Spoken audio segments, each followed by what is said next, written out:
Soybean আলুর তরকারি বানানোর জন্য যেগুলো লাগছে সেগুলো প্রথমে দেখিয়ে দিলাম। গোটা মশলাগুলোকে শুকনো খোলায় একটুখানি ভেজে নিয়ে মিক্সিতে পেস্ট করে নিয়েছিলাম।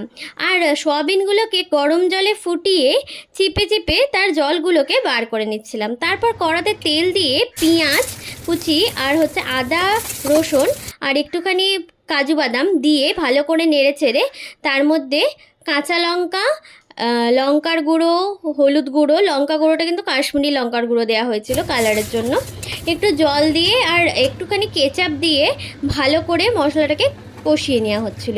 কষিয়ে নেওয়া হয়ে গেলে একটু তেল ছেড়ে এলে মশলাটাকে তুলে ঠান্ডা করে নিয়ে মিক্সিতে ভালো করে পিষে নেওয়া হয়েছিল।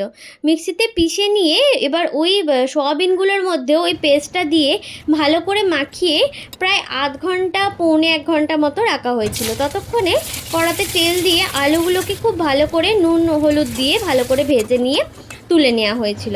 তারপর কড়াতে তেল দিয়ে গোটা জিরে আর শুকনো লঙ্কা ফোড়ন দিয়ে ওই ম্যারিনেট করে রাখা সোয়াবিনগুলোকে দিয়ে খুব ভালো করে নাড়িয়ে চাড়িয়ে নিতে হবে। আর তারপর নুন দিয়ে খুব ভালো করে কষে দিলে দেখবে একটু সোয়াবিন থেকে জল ছাড়ছে।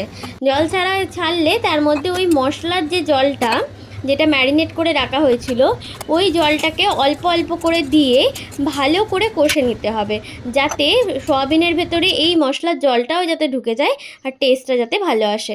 তারপর আলুগুলো দিয়ে একটু ফুটে গেলে ওই মশলাটা ওপর দিয়ে ছড়িয়ে নামিয়ে নিতে হবে। রেডি।